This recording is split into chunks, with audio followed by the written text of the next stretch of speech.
think you guys are going to start. Yeah, so who do you want to go with Jeff on the end. Okay, sure. Okay. Professor We're Tulis. ready to go. So our topics have been divided: presidency, parties, and policy, but they actually all merge together, and that's okay. And the way they merge together is over the question of the significance of this election. Not so much who's going to win and who's going to lose, but what difference does it make given either candidate winning or losing. And I just want to start the discussion by saying that it's extremely significant, very significant, a truly unusual and significant election, but in a way that is unprecedented in the manner in which it's significant, because we've had major elections in the past that have often been called critical elections or critical realignments. And this election is not going to be one of those. Those are like Lincoln's election or the New Deal or the Reagan Revolution. And so I just wanted to say a few words about what the old kind of significant election was like and why this might be differently significant. So in the past, a critical realignment reestablished not just a coalition that would govern for a generation, but a set of ideas that would govern for a generation. So it required a new public philosophy, like the New Deal or like Reagan's views. And we don't have a public philosophy that is actually distinctive and original attached to either candidate running in the current election. So Obama represents a continuation of New Deal ideas, and Romney represents a continuation of Reagan ideas. So why would this election then be significant? Well, when we look back and say, well, how did one significant election era, how did one era of significance end and another one begin? The interesting thing is it generally isn't that the dominant era failed. It usually has ceased after it has fully succeeded. So the exhaustion of the New Deal regime comes after the Great Society, when there is thought to be nothing left to do. And there are, of course, little flaws in the New Deal regime that are expressed in criticisms of it that usher in a whole new way of thinking, which is layered over on top of the old regime. And that's the point I want to stress. So the Reagan Revolution doesn't actually replace the New Deal. It's layered over top of it. And the way that you can see that is that Reagan never disparages, for example, Social Security or the government's commitment to Social Security. He claims that for all his attack on big government, the basic architecture of the New Deal regime would remain in place, and he never seeks to dismantle it. He seeks to, of course, increase defense spending and to devolve lots of activities to the states and many of the Great Society activities, but not the basic architecture of the regime that had come before.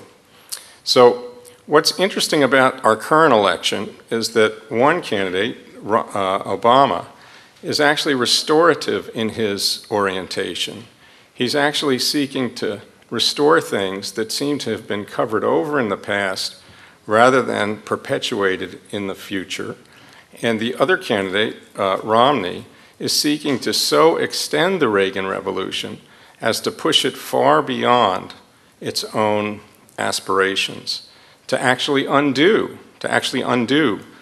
much of the New Deal architecture, as manifest, for example, in both the platform and in the ideas and attitudes of his running mate.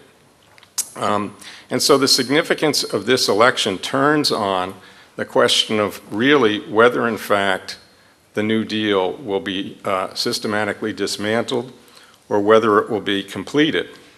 Because the irony is that the New Deal didn't exhaust itself. It was left undone. And in Obama's case, the finishing of the New Deal project is his basic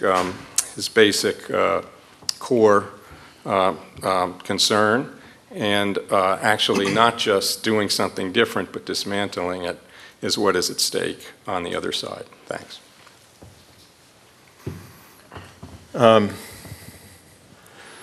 Let me build on that. It's always an education to hear Jeff's assessment of American politics, and I learn from it every time. And so I think I agree with everything there. Let me fill in a little bit by saying a little bit more about how the parties relate to the meaning of elections and the critical elections that Jeff was just alluding to. When I was an undergraduate, it was generally said that the great parties of American politics didn't stand for anything distinctive. The famous line, I think by George Wallace in the 60s, there ain't a dime's worth of difference between the two major parties. And the fashionable posture of my friends and my teachers was to stand at a distance from both parties, as if they're both sort of meaningless entities. And indeed, each of the two great parties covered almost every inch of ideological turf. Liberal Republicans were much, much more liberal than conservative Democrats. There are conservatives in the Democratic Party, the Progressive Party, liberals in the Republican Party. And so the profession of political science in the mid-20th century criticized this party system for failing to offer voters a choice. How can elections really have any meaning if they don't involve a choice? Well, today we have a choice, but it seems we lament that the election involves a choice, and we wish that we could go back to parties that didn't stand for anything and therefore could cooperate with each other more easily than contemporary parties, which seem to stand for something. So what is the choice? I think Jeff is right, that the choice involves, it somehow still involves the New Deal and the great election of 1932. I'm not sure if we ever did fully realize the promise of the New Deal in the Great Society, but I do think that the New Deal was somehow exhausted by the 1970s. To assess whether we realize the full promise of the New Deal, could consider one sort of fundamental idea that defines the New Deal. The New Deal, among other things, stood for using the national government to insulate individuals from risks that they can't control and that they can't individually guard themselves against. So the great success of the New Deal was insulating individuals from the risk that they'd be impoverished when they're too old to work. Poverty among the elderly was the general condition. Poverty was the general condition among the elderly up until Social Security. And Social Security has successfully, if not eradicated, fundamentally ameliorated poverty among the elderly. It's a great success. And in the wake of that success, Franklin Roosevelt in the 1944 State of the Union address argued that the Bill of Rights, the traditional Bill of Rights, was insufficient to the American promise. He said we need a new Bill of Rights. True freedom, he argued, can't exist in the absence of economic security. Necessitous men are not free men, he said. So we need new rights that would render individuals more secure. A right to a job, a right to earn enough to cover basic necessities, you could call it a living wage, a right to a decent home for every household or family, a right to adequate medical care. We only 2 years ago fulfilled one part of that promise embedded in the New Deal with the passage of the Affordable Care Act of 2010. And it's indeed that piece of legislation that's injecting so much urgency in this election.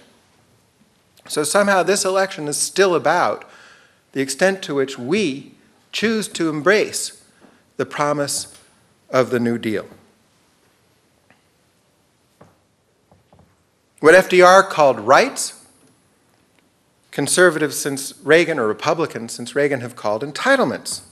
And in the Republican view, entitlements are, of course, viewed not with a sense of achievement, but with disdain. They make people passive, it's argued. They reward imprudent behavior. They penalize prudent behavior. They diminish initiative and they sometimes exacerbate the very risks that they're trying to eliminate. Now, for most of the period from 1950 to 1980, the Republican Party signed on to the New Deal. But this shifted decisively, as you say, with the election of Ronald Reagan. And as Jeff says, it's not that the New Deal with the election of Ronald Reagan comes to an end, but something new is layered over it. So on one hand, Ronald Reagan says that he supports the fundamentals of the New Deal. He praised Roosevelt and made it acceptable for Republicans to praise Roosevelt, founder of the contemporary Democratic Party, you could say. He praised Social Security. So one part of the Reagan legacy for the Republican Party is not that it will oppose the New Deal and seek to unwind it or eliminate it, but that it will manage it more efficiently and effectively. But Reagan also said in his first inaugural, government is not the solution to your problems. Government is the problem. That's something we would never have heard Franklin Delano Roosevelt say. And that laid down a different strain for contemporary Republicans, one that's much more oppositional in its orientation to the New Deal, and much more destructive of government initiatives of all sorts. And I'm not sure that it seems that the Republican Party, within the Republican Party today, there's an ambivalence about its posture toward the New Deal. Some, like in the Republican primaries, Governor Perry forthrightly stood up for unwinding the fundamentals of the New Deal. He referred to Social Security as a Ponzi scheme, a monstrous lie. Others, more in the Reagan tradition, purport to want to uphold it. And Romney took that stand in the Republican debates. But the Republican Party has made, as it's the first most important item on its agenda, tax cuts and preserving the 3 Bush tax cuts from the early 2000s. Even if, and they probably know, those tax cuts will make it impossible for the national government to sustain the programs established by the New Deal and established in the spirit of the New Deal right up through 2010. So there is a fundamental choice whether we're going to embrace the promise of the New Deal, which involves using the power of the national government to assist individuals, render individuals more secure, insulate them against risks when they can't successfully do that on their own, or whether we're going to weaken the national government by reducing funds available to it, making it impossible to continue or even maintain the New Deal project. So I just want to start out by observing that all 3 of us, acting independently, have come up with the idea that this is a fundamental election over the reigning political philosophy. And all I can say is if 3 academics agree, it must be true. So my job is to sort of take the broader, I'm a comparative politics person, so I'm going to take the broader comparative politics perspective on this and talk about the backdrop of the global financial crisis and how the global financial crisis has, on the one hand, had an impact everywhere of urging citizens to throw the rascals out, and yet on the other hand has had the impact of calling into question the reigning neoliberal ideas of the last 3 decades. So what's been happening? Well, first of all, with the global financial crisis, you get a slowdown in economic growth, continuing high unemployment, and one presidency and prime minister position after another falling. So in the United States, typically we know that if unemployment is over 7%, it's exceedingly hard for an incumbent to be reelected. Sadly, for Obama, unemployment just dropped to 7.8% from 8.1%. And one pundit recently pointed out that unemployment has been at the highest level in an election year since 1948. So that's bad for the president.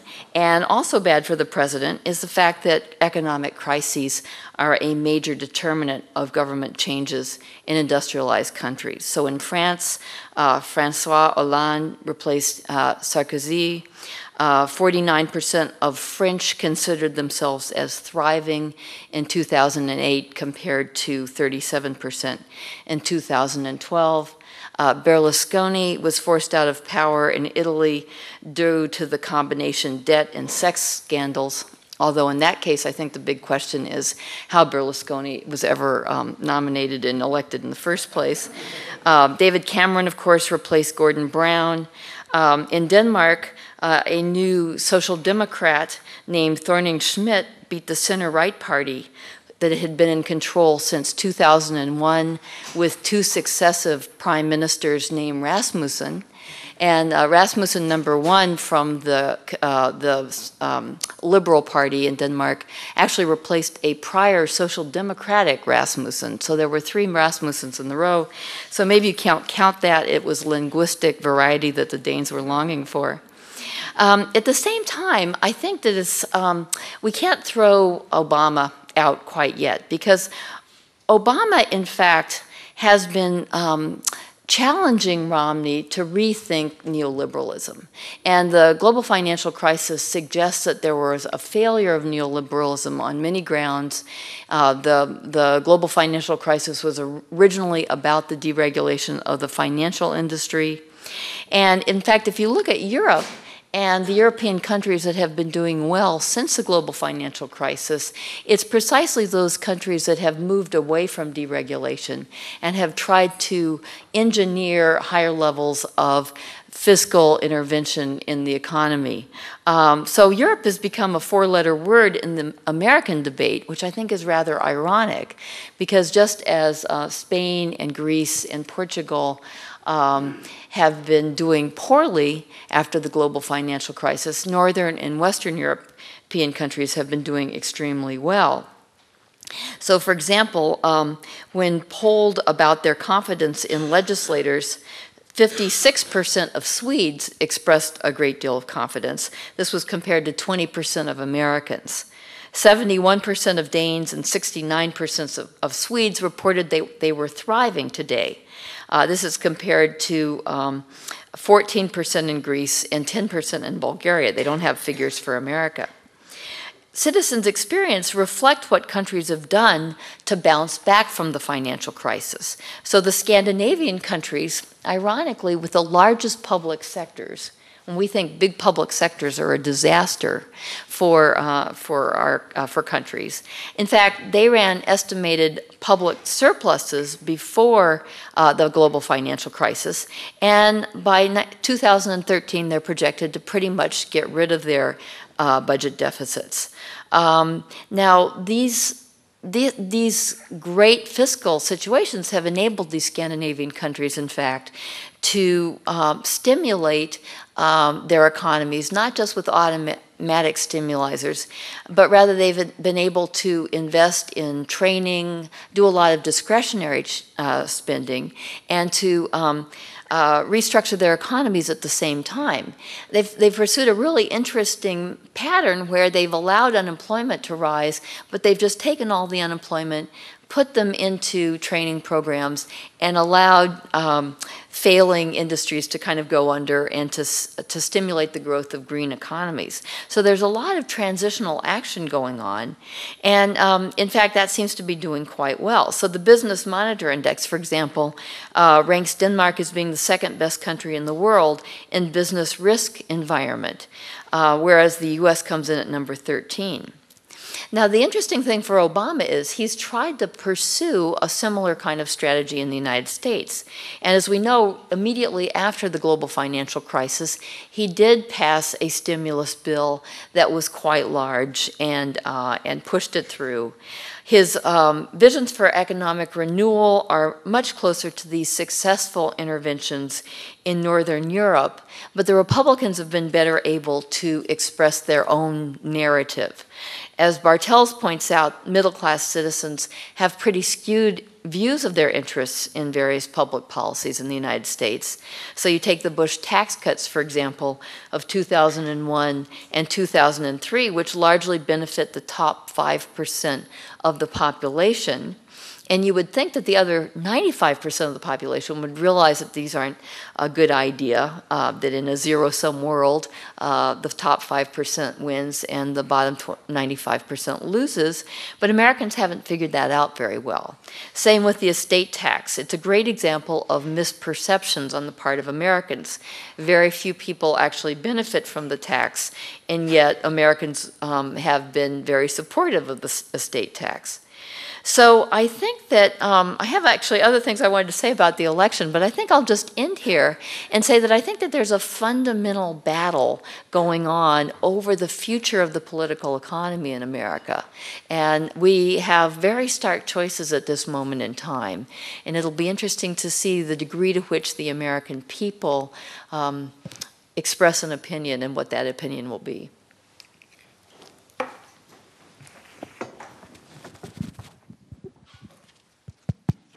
Great. Well, thank you all. So we're going to start off with a couple of questions, then I'll open up to the audience, so start thinking of what you're going to ask.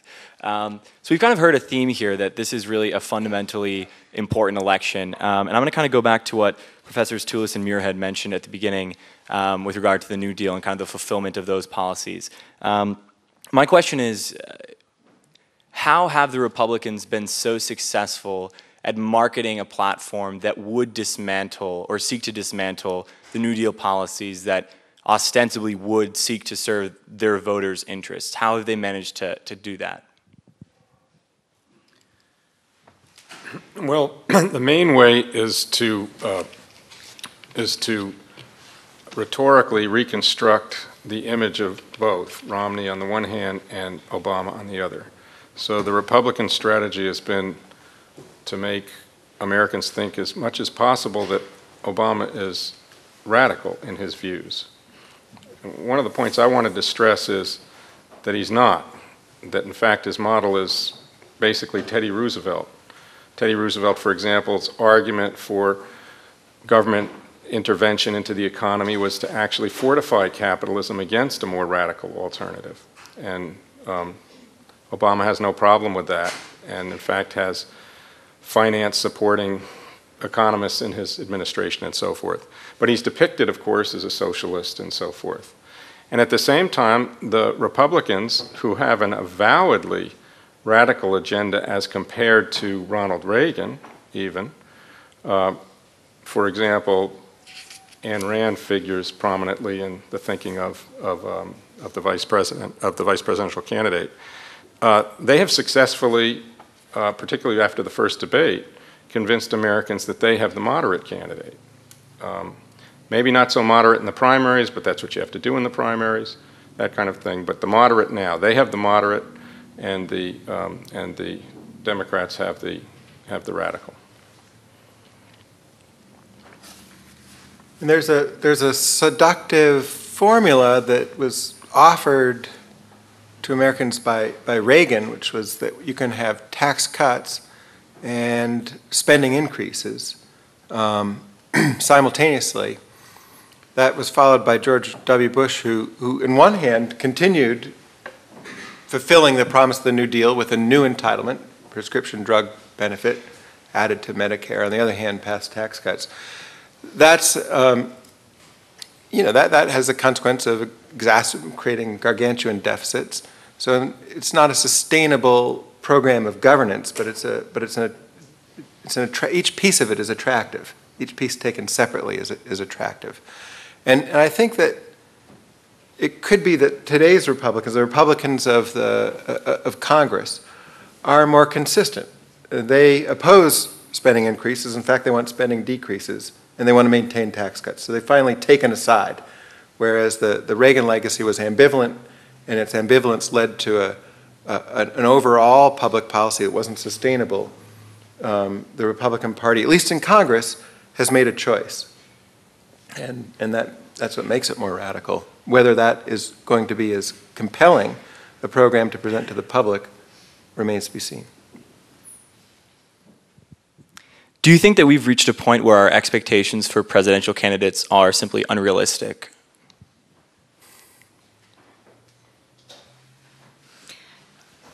Do we have more hyperbolic expectations than Europeans? Oh, absolutely. In fact, Europeans can barely remember the names of their presidents. No, actually, Sarkozy got a lot of attention because of his wife, and the French started referring to this as the peopleization of France. Peopleization, like People magazine.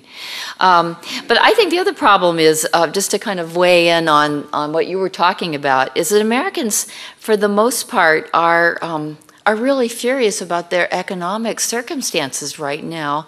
And the American presidents don't have a lot to do with that. I mean, we have all kinds of terrible trends going on with deindustrialization and the move to a completely different economy that a lot of Americans are simply not equipped to operate in.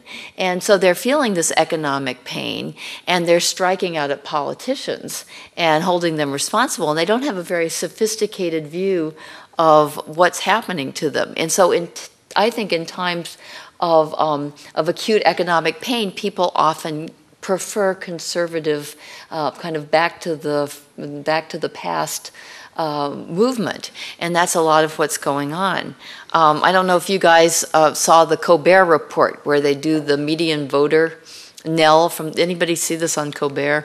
They found the median voter? The Nell, the median voter. And, and the median voter, or the other one is my favorite, was from Saturday Night Live recently, where they did the girl you really hate to meet at a party.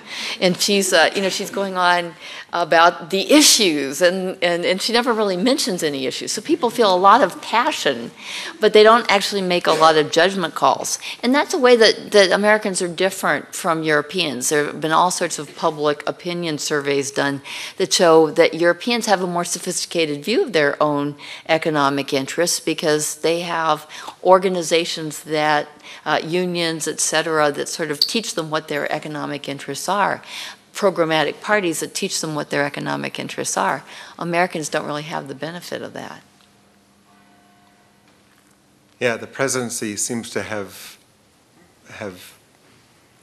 attracted, it has come to define almost the whole of American national politics for many citizens. When they look at the national government, they see the president and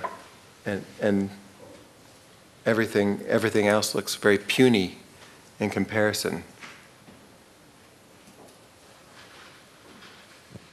So thinking back to the New Deal and to FDR and then during the Great Society, LBJ's role in the legislative process, how do you think the presidency itself has changed as a legislator versus an executive, and how do you think that will affect the eventual fulfillment or dismantling of the New Deal policies that you were mentioning?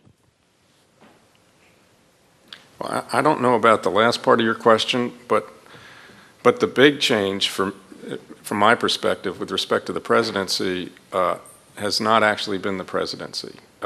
It looks as if the presidency has become more imperial over time because the presidency does more things on its own authority, including locking up people without charges and all sorts of things.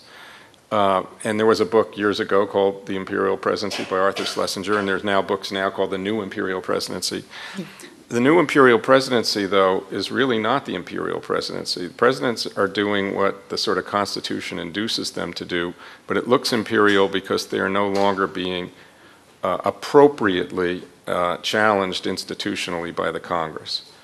So the Congress has abdicated its responsibilities in budgeting, in war, in a certain kind of interrogation of appointments like Supreme Court appointments over the course of the second half of the 20th century.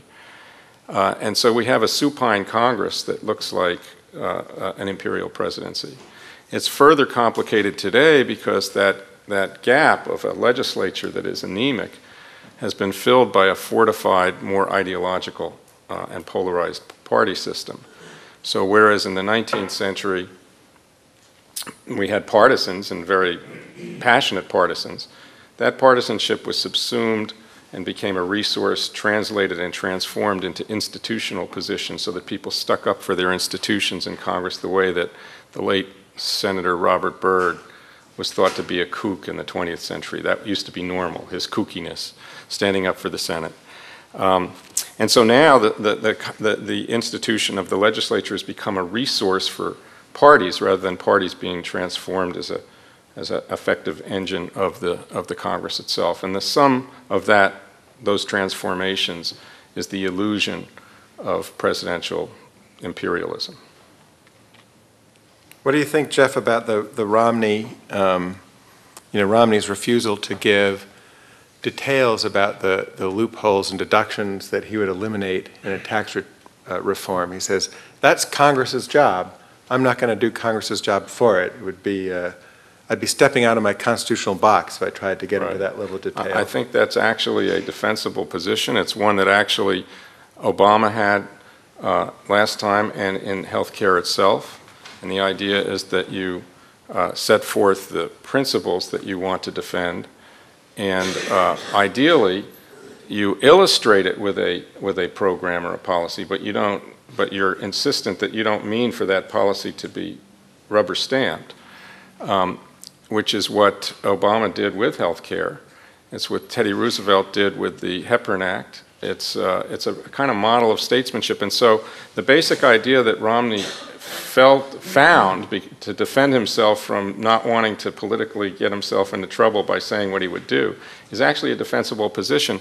What he didn't do, however, first of all, he wasn't consistent because he did give a specific. He insists that there's going to be a 20% cut. That specific he's happy to give, and in fact say it's non-negotiable. It's not going to be 15, it's going to be 20 across the board, but he won't give any other specifics. So it would have been more consistent to say I want cuts and we have to adjust them so that it would be revenue neutral. And it would also have been more consistent with past practice to say, and we can illustrate how that could be done, even though we're not going to insist that it be done this way, but he doesn't even want to do that. But I think the basic idea is actually more defensible than you would think from the campaign. But you might argue that it didn't work out that well for Obama, because in the first 18 months, he did articulate general principles that he wanted Congress to follow in legislating health care reform. But he was, as I remember, he was criticized for not really being leaderly enough and not laying down a plan, not standing up for something. It was, and the reason it wasn't as successful as it should have been is that he never defended this understanding of leadership. He exercised this understanding of leadership, but he never actually articulated it and defended it as an understanding of leadership as opposed to just exemplifying it. But I mean, the other problem was that the parties were so polarized, and the Republicans were pretty determined not to support. I mean, there wasn't really an expectation of negotiation. I think that's the other part of it. There's so much posturing now in the American political system, and there are not real incentives for the parties to cooperate. And so that's really changed a lot since, 30 or 40 years ago, when you had much more consensus, efforts at consensus. Right, but all that is affected by how we react. Right. We, the people, react.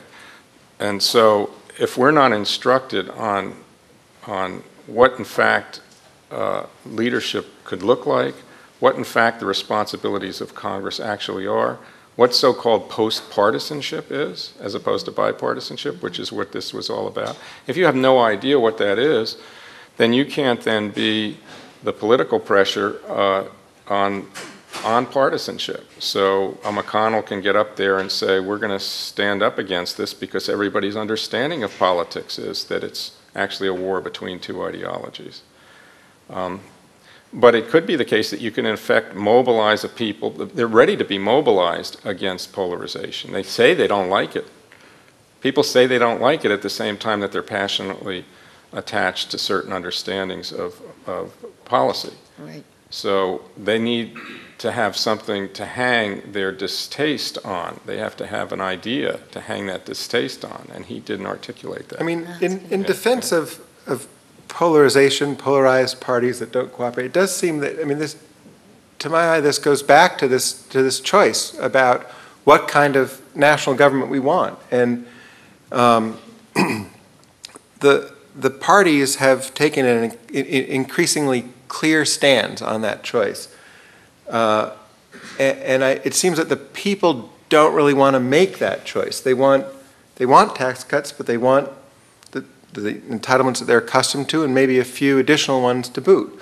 And if that's the center, tax cuts from the right and expensive entitlements from the left, then the center doesn't hold. And there's a choice to make, and it's maybe not very pretty or edifying, but it doesn't seem wrong that the parties are taking stands on this choice, in a way forcing it to the people who would rather not make it. But I don't think, I mean, this election is not, in the end, turning out to be that forced. For example, Obama's recent description of what he's opposed to is an opponent who's fuzzing up his positions. Yeah. That's and he's got something to that. I mean, that's the post-debate fuzzing up, which is to say you're not making a choice. You're making a choice between candidates because you're fuzzing up the partisan choices that you're articulating and defending now. So. Yeah, that's right. So Romney has come to look more and more like Obama ideologically. There are parts of the health care reform he says that I'm not going to get rid of. He agrees with Obama in the foreign policy debate on everything. Agrees with Obama on FEMA, all the things he disagreed with Obama about last year. So the choice is being presented by the Congressional Republican Party and the Congressional Democratic Party. Thank you. I'd love to open it up to questions now from the audience. Sure. Okay, I'm a historian. I agree with the panel that it is a very important election. And if Romney wins, it will mean great changes for America. If Obama wins, I do not think it will mean great changes, and it will stay about where we are. But I would define the stakes differently, because I don't think it's about preserving the New Deal at all, because I think the New Deal has been dead for some time. When I think of the New Deal, I think about strict regulation of the financial community embodied in Glass-Steagall and the SEC. I think about the government in a depression actually putting people to work. I think about the government protecting the rights of organized labor, which as a result grew a great deal. I think about marginal tax rates that went up to 90% and made it impossible for people like the Koch brothers to accumulate the kinds of fortunes they have and literally buy American politics. And all those things are long gone. They have been dismantled by both parties over the last few decades. Barack Obama had an opportunity to try to put some of those things back in place. He could have nationalized the banks and put something like Glass-Steagall back in, but he chose not to. So I would suggest, and I think it's very important to keep this in mind, as it is important to compare the United States to places like Germany and France, where a lot of these values still do exist. Because we have to keep in mind what the real possibilities are and where we stand. Now, what we're really fighting to save, I would suggest, are the biggest impacts of the Great Society. Namely, one, Social Security, which you can live on, which Roosevelt did not provide. The original Social Security benefits were not enough to live on, and it was Johnson and Nixon, actually, who made that. Second, Medicare, and third, Medicaid. And those are the things. Also, I would guess, probably spending on education. And those are the things which will be undone if the Republican Party comes back in. And I would also say that the New Deal was a success, and a political success, because they found ways to help the lives of millions and millions of Americans right away. And they gained seats in 1934. And then Roosevelt won every state but 2 in 1936. Barack Obama was not able to have that kind of positive impact. It wasn't altogether his fault. Roosevelt was lucky. He came in at the bottom of the recession and Obama didn't. But Barack Obama lost 60 seats, I think, because he had not convinced the majority of the American people that he had made a positive difference in their lives. And that's why, if he's reelected, it's going to be by an eyelash. It's about neoliberalism. That's your right. point. No, I agree with everything you said, actually. So I also think that it's more about reversing the last 30 years. And the last 30 years have largely been about trying to come to terms with slower rates of economic growth, the shrinkage of a manufacturing sector. And as we all know, when you have a growing, booming manufacturing economy, you just keep getting, you have very high rates of productivity growth rate, and you can keep getting more for less.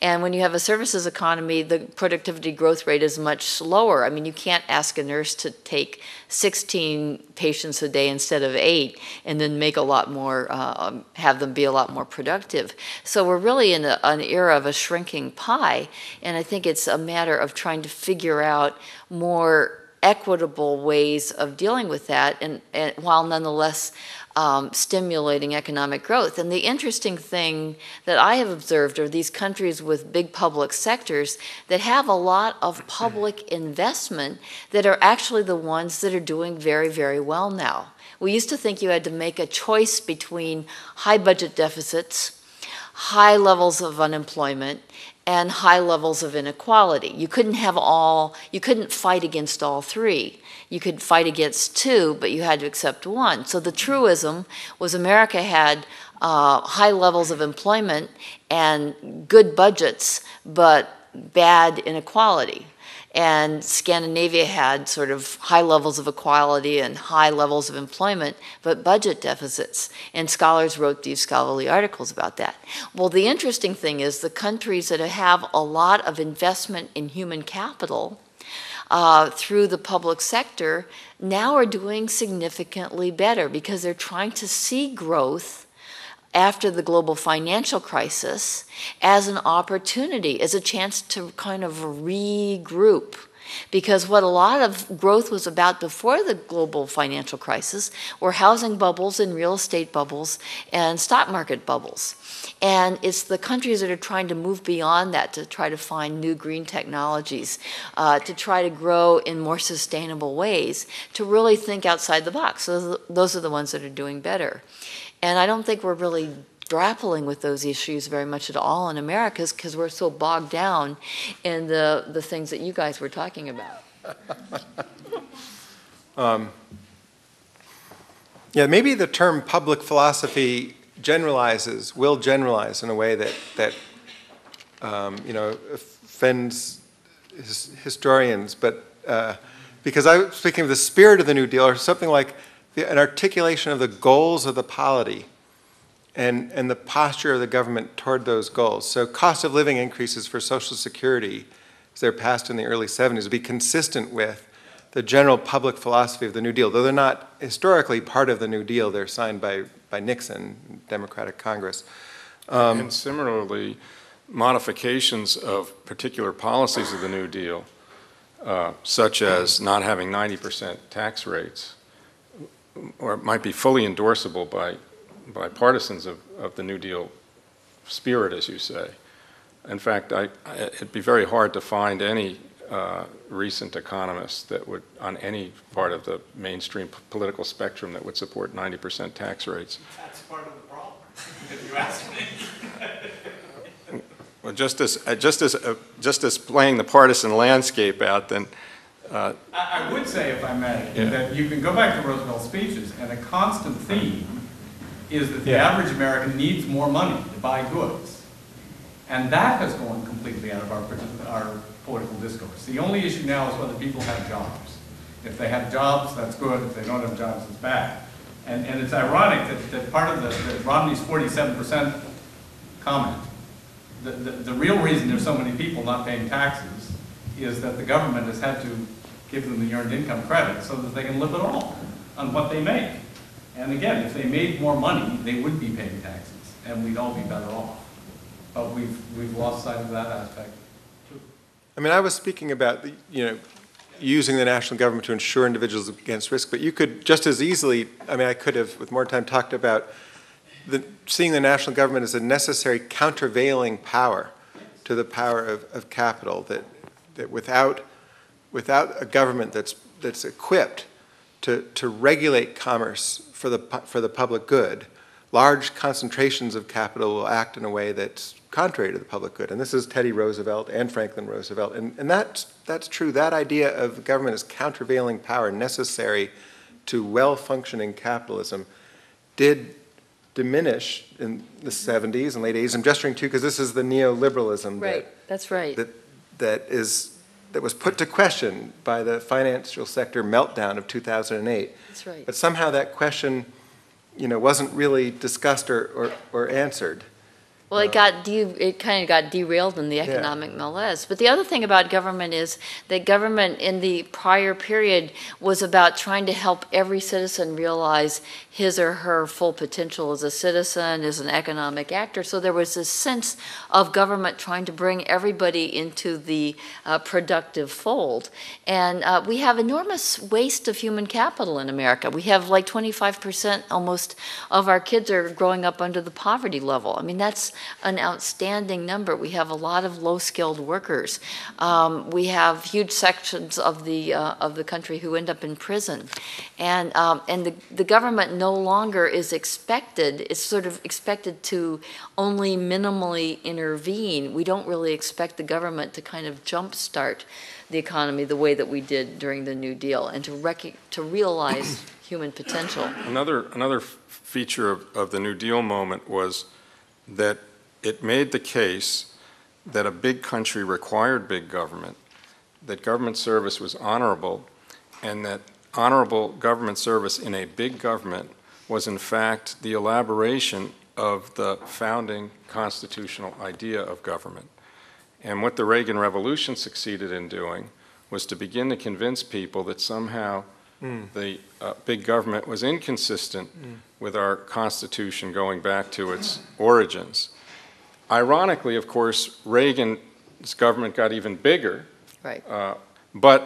And so his practice did not meet his ideology, and the current debate is actually, in a way, an attempt to bring practice up to the anti-government ideology that he initiated.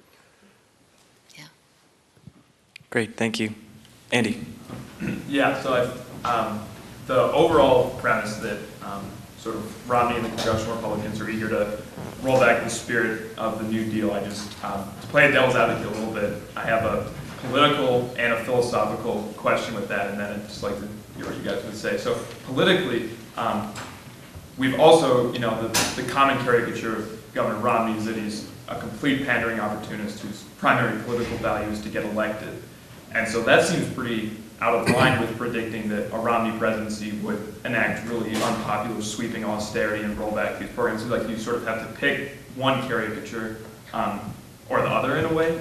So I don't know if there's a conflict there. But also just philosophically, I think we can talk about ideology, but also just looking at the future projected solvency of Medicare, for example. It seems like absent some kind of reform, whether that's massively increasing income taxes or changing benefits, actually just maintaining the spirit of that will lead it to ruin, and that you have to tweak something either on the revenue or on the benefits. So I guess if the Obama campaign hasn't put forward kind of a fundamental plan to get this back towards solvency, how does that represent a continuation of the spirit that's currently sort of careening towards insolvency? Great. Well, I think that's an excellent question. I don't know that I can I haven't thought through the second part of your point, but the good question about the multiple Romneys and which caricature would govern, or which one would be the real Romney, is a good question. He purports to be Mr. Fix-It without a particular ideology, and therefore that would suggest that he wouldn't necessarily usher in some sort of, that he would be the so-called moderate mitt. I think the problem with that prognostication is that in the same tape that he talked about the 47%, and he also talked about a few other things like that he was against a two-state solution in the Mideast. But one of the other things that he said there was that he frankly acknowledged that he thought he wouldn't have to do much for the economy to turn around, because it would just turn around when he became president. Now, he meant by that two things, I think. One was that just by electing him, everybody will have a better attitude toward life and purchasing things. But the other thing that he meant is that it's true that whoever becomes president, the economy is going to get better. It's part of the way business cycles work, and it's also part of the long-term effects of the actions that Obama has already taken.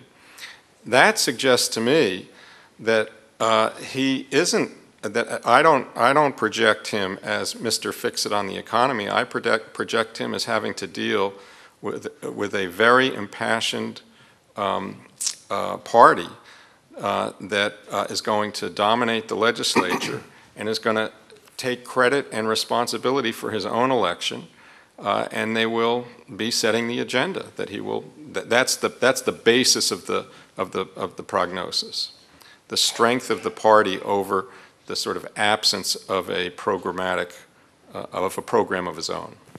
On the second part of that question, Andrew, I think it's really, that second part was also really sharp. So I said something like this, that the Republican Party has eviscerated central elements of the New Deal without telling people that that's what it was up to, by passing tax cuts that would mean sustaining things like Medicare, Social Security, very difficult or impossible. So they didn't say we're going to get rid of Medicare and Social Security and we're going to readjust revenues to suit. They said, no, we support these things. So that was that you could say is a partisan account, because you're offering another account. So as the Democrat, on your account, as I heard it, it could be rendered something like this. The Democratic Party has betrayed its own soul. It's betrayed the New Deal because its leaders have refused to come to grips with the problem of inflation in the healthcare sector and the way that that problem will make funding Medicare unsustainable into the future. And it's not just that, maybe you're right, benefits cuts and some combination of benefits cuts and tax increases might sustain it, but the rate of inflation in healthcare cannot exceed the rate of economic growth without more and more of our resources going to healthcare over time. And that transfer shows up in the increasing relative share of Medicare. And that's unsustainable without some fundamental reform. And I think, on my best understanding, I think you have a point. I don't really have a clear sense of how the 2010 Affordable Care Act is really going to arrest or reduce the rate of inflation in the healthcare sector. I don't think Democrats have really taken it upon themselves to solve this problem and offer, at least if they have, I'm not aware of the Democratic solution. And so if my sense of things is right, then I think you're right. The Democratic Party has also done its part to betray this. If that's what you meant to say, I think you're right. I'd also like to just pipe in here and say that I think this is a fundamental problem with the American political system in general. So if you, again, take the European comparison, in Europe, much less is done through the legislative system than in the United States. They have much stronger organizations in society that participate in policy making. So you delegate a lot of policy making either through collective bargain channels or through what's called tripartite committees, where a ministry, the Ministry of Health, would appoint a committee, and you would get somebody from business, somebody from labor, somebody from Doctors Association, someone from the Nursing Association, and they would sit down and they would design public policy, and they would negotiate outcomes that worked for them. And so you have the people that live by the rules designing the rules. And so from the very beginning of the process, there's an expectation that the only way these actors are going to be able to maintain control is if they produce legitimate outcomes. And that's why policymaking is so much less politicized in these countries, and why there's greater support for some of these social programs, is that the actors get to participate in their construction. And it means that the legislator that wants to build a bridge to nowhere in order to get his swing vote isn't given a seat at the table. So part of the problem in America isn't just with the legislators, it's also with the construction of American society. We don't have overarching groups that can organize stakeholders and can represent their interests. Were you going to say something? You were, so say it. Does that system lead to a kind of democratic deficit? No, the opposite. The opposite. because the outcomes are so good, people Well, it's so like funny the because it's an outcomes. irony, because you would think it would be less democratic, but in fact, a lot more people are represented through Okay, these. so the groups are representative, yeah. So the groups are represented. I'm not going to say that there are never groups left outside, but in general, they've had much more highly democratic outcomes and processes. Phil, did you still have a question? Yeah, I'm happy to wait until all the students. Oh, okay. Any other students? Sure. I want to ask a question about bipartisanship. And I think that one of the disappointments that many people have felt about President Obama, about his presidency, is that he's gotten virtually no Republican support in anything that he's wanted to do. And on the other hand, you hear Mitt Romney talking about how when he was governor of Massachusetts, the state legislature was about 90% Democrat, and he was able to get all kinds of legislative accomplishments done. So I'm wondering if you guys think there's a chance with, a Mitt Romney presidency, a chance for more bipartisanship in Congress. Yeah, but Obama himself was asked that same question, I think. And if you define bipartisanship as caving in and agreeing to somebody, then Mitt Romney looks good. Or the way Obama put it, was that speaks well of the Democrats in Massachusetts. That was his response. Your point, Mr. Romney, speaks well of the Democrats in Massachusetts. I wish I had Republicans in Congress here that didn't announce on the first day that it didn't matter what my policy was, they were going to oppose it. So from Obama's perspective, he would say, look, why wouldn't you consider even a policy that wasn't supported by the other side, in which I put in ideas that the other side invented, that my own side was opposed to, but passed? Why wouldn't that actually be more bipartisan than some other policy that actually got the votes of both sides but didn't actually concede as much to the ideas of the other side? So I think the Republicans have been winning this debate on bipartisanship, ironically, by being obstructionist and then claiming that the president wasn't as bipartisan as he purported that he was going to be.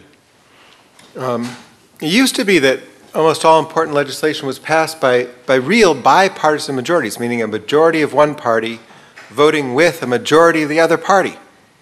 So the two parties as a whole came together to pass almost all important legislation up through the early 1990s.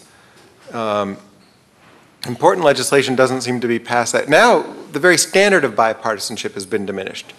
So if a majority or all of the Democratic Party can pick up 5 or 10 Republican votes, that's called bipartisan. If one Democrat votes for a bill supported by the majority of Republicans in Congress, that's a bipartisan. Now it's bipartisan because there's at least one person from the other party. So I do not expect, under any circumstances, that we will, in the near future, return to the age of bipartisan consensus, simply because the parties are no longer ideologically heterogeneous. Their ideal points are farther apart than they used to be. It used to be that the two parties converged in the center. It was very hard to tell the difference between them. Right now, the most liberal Republican in Congress is more conservative than the most conservative Democrat in Congress. There's no ideological overlap in Congress. There's a little tiny bit in the Senate. The most liberal Democrat is more conservative than? The most conservative Democrat is more liberal than the most liberal Republican. There's no ideological overlap. I don't know. Did I say that right? No. The most conservative Democrat would be similar to the least conservative Republican. The most liberal Republican, right? Yeah. There is that overlap. There is that overlap. There is a little. What's that? Liberal Republican is Right. Yeah. All right. Anyway, so because there's no ideological overlap between the parties, it's very hard to construct bipartisan majorities. I don't think it depends on the personality in the Oval Office. I don't think we're going to see a lot of that.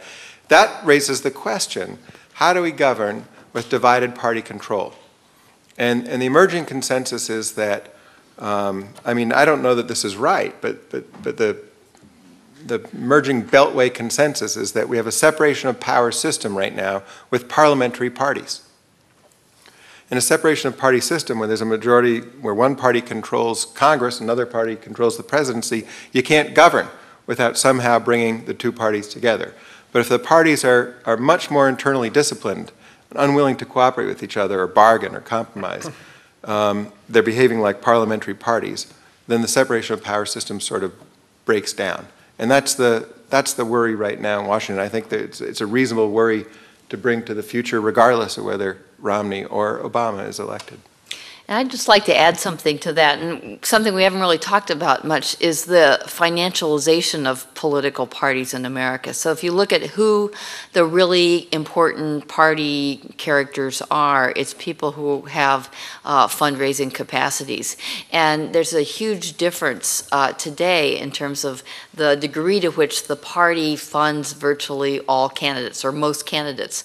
And that's something I think Newt Gingrich really made great strides in with his GOPAC, as he started being able to fund all these junior congressmen coming in and kind of bringing money together, having other congressmen raise money. So if you're a congressman new to Washington, you can't vote against the party. So that's one thing that's happened. Another thing that's happened is that increasingly party elites are comprised of very special interest groups, and you have it on both the left and the right. So both the Democrats and the Republicans are composed of, the parties are composed of special interests, and they all have really specific policy demands.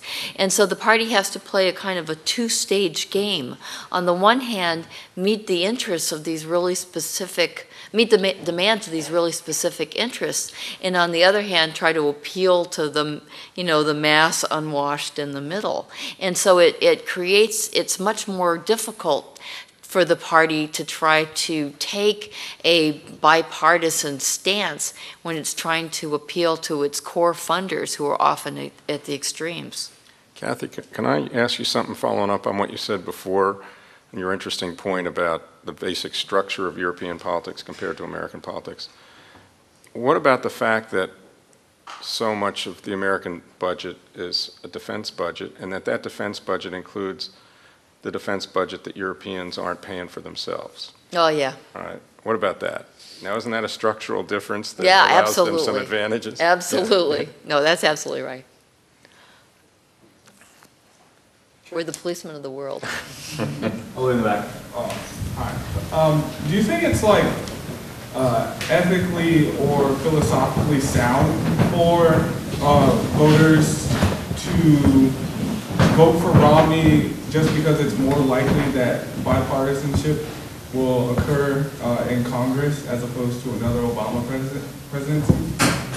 Is that like, is that a valid reason to vote for Romney because bipartisanship is more likely?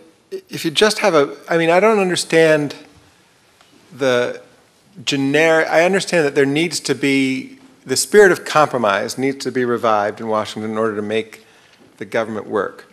And that involves something like what we're calling bipartisanship. But the mere taste for it, divorced from what the bipartisanship will produce, seems strange to me. And so, if this label bipartisanship were attached to a set of policies, a set of outcomes that you hope for it to produce, then it sort of makes sense as a preference. But as other than that, it just, I guess, is a preference for niceness or togetherness or something like that, rather than argument. Well, I guess what I'm really asking is, should American voters be more focused on the future of the country, as the policies of the president would be put forth, and then that would have later effects on the country, or should they be more focused on immediate results, which would come from compromise within parties? I thought you were asking, should they be more focused on the policy outcome or the style in which the policies were adopted? I would say the policy outcome. The question you ask is asked sort of acutely, and the argument is made against my position in a recent editorial in the Times that I find troubling by David Brooks. I don't know if anybody saw this, in which he used to be, by the way, he was a big Obama supporter, but he's, I guess, no longer. He argued for the virtues of Romney's opportunism. In fact, it was precisely everything that you might think was morally suspect is a virtue, because that means he will be able to actually forge the illusion of bipartisanship and to make some deals and be more likely to be able to do that than somebody that actually stood for something. So that's echoing your point, that I think it's the actual policies that a voter ought to be thinking about, or stopping policies that they don't want to occur, both of those things, rather than worried about would the tone be different or would the style be different. I'm also not sure that I accept your premise that Romney would have a more bipartisan leadership, unless you think that the Democratic Party is more willing to be conciliatory than the Republican Party, because Romney's alleged successes in Massachusetts, I think, largely reflected the fact that Romney was very much a moderate Republican in Massachusetts with policy ambitions very similar to those of the Democratic legislators. So I know something about some of the various areas that Romney operated in, especially environmental policy and vocational training policies for sort of various reasons. I know about those fields. And he was quite moderate Republican or even Democratic in those policies. So he wasn't really that far afield. When he was a governor, in order to be effective, he had to work with the Democratic legislature. So if he were to be elected president, let's assume that the Republicans retain a majority in the House. He won't have to work with Democrats in the House in order to get bills through the House. So Romney and the Republicans in the House are likely to come together, and that will put pressure on a 53 or 54 person Democratic majority in the Senate. Now, there are more conservative the Democratic coalition in the Senate is more heterogeneous than the Democratic coalition in Congress. So it's going to be relatively easier for them to pick off a few Democrats in the House and construct a majority with something that passes through with Republican votes in the House, mostly Republican votes in the Senate, and a few Democratic votes and Romney's support. If that little bit of Democratic support in the Senate is a sufficient evidence of bipartisanship for you or for someone, such that they think American politics has been repaired, then I think it would have to be an attractive promise. But there's also the specter that the Democrats in the Senate will filibuster in the style that the Republicans have the last couple of years, and Romney he'll be stuck too. And in an Obama presidency, I don't know what's going to happen in the House. It'll depend a little bit on what Tea Party, whether House Republicans continue to fear a Tea Party challenge or challenge from the right in the Republican primary in the next election. If they do, then they're not going to feel like cooperating very much with Obama. So Obama will have a hard time getting anything through the legislature. My guess is that Obama's going to reach for the tools of the presidency that don't involve legislation more aggressively than he did last time in order to be effective. It's still your question's really good, because it really focuses on this proposition that isn't there some sort of moral question attached to the idea that one would prefer to choose a president if bipartisanship was more possible because the party opposite was more reasonable, even if you didn't agree with the president. So that's what it comes down to. And my answer would be no, but it is interesting that it could go that way, that people do think that, yeah. Okay, I think we have time for one more question. Sure. Let me offer a viewpoint that's perhaps unconventional view of reality. There's a region in the United States, rather than looking at policy and nuances of personalities and random candidates, there's a region in the United States that has almost 10% of this $300 million population. It's got a population of 30 million people. It's got an unemployment rate of less than 6%. It's got no deficit spending by state constitution.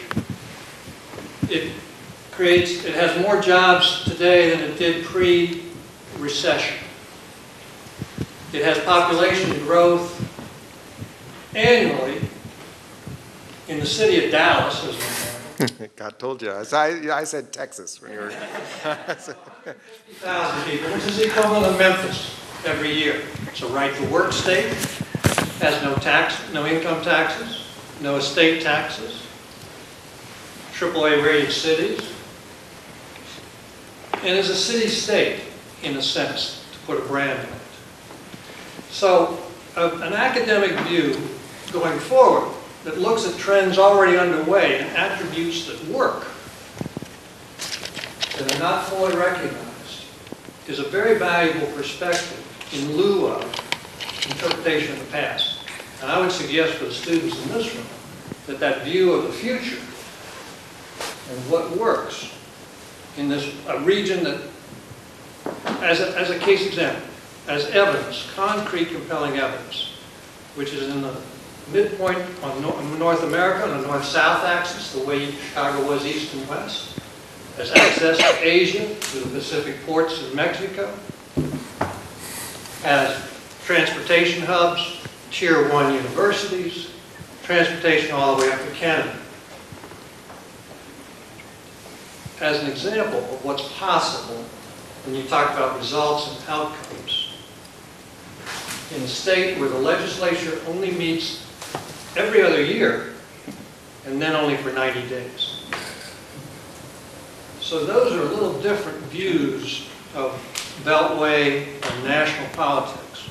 But the suggestion is there are attributes that work for America and provide compelling evidence that ought to be considered. I called it, Jeff.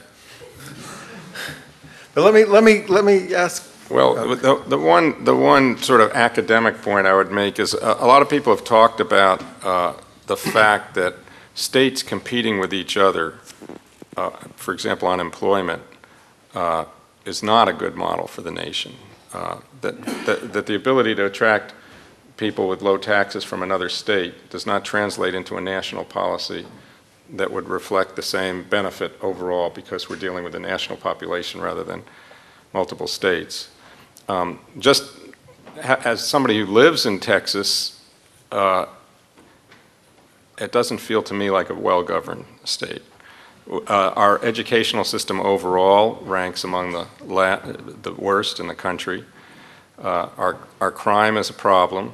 The number of people we're executing is off the charts. The poor populations in Texas are not getting the services they get in other parts of the country, and that's why our budget is sometimes more balanced. There are just lots of things that you could a lot of people wonder in Texas why there are so many people whose interests don't seem to be served by the government that vote for it. That's the puzzle down there. Why it's been a big puzzle for a lot of people to figure that out. That an awful lot of people whose interests aren't served actually are voting for people that win. But I actually think you've got to really, I mean, you certainly have a good point about thinking about whether, in fact, there are portions of the country that do seem to do a lot better than folks on the East and the West Coast think we're doing. Yeah. And when you look at well, I mean, I agree, the states are laboratories of democracy. I mean, Massachusetts is a fairly successful economy and a fairly successful society, and it has a different model than Florida or Texas.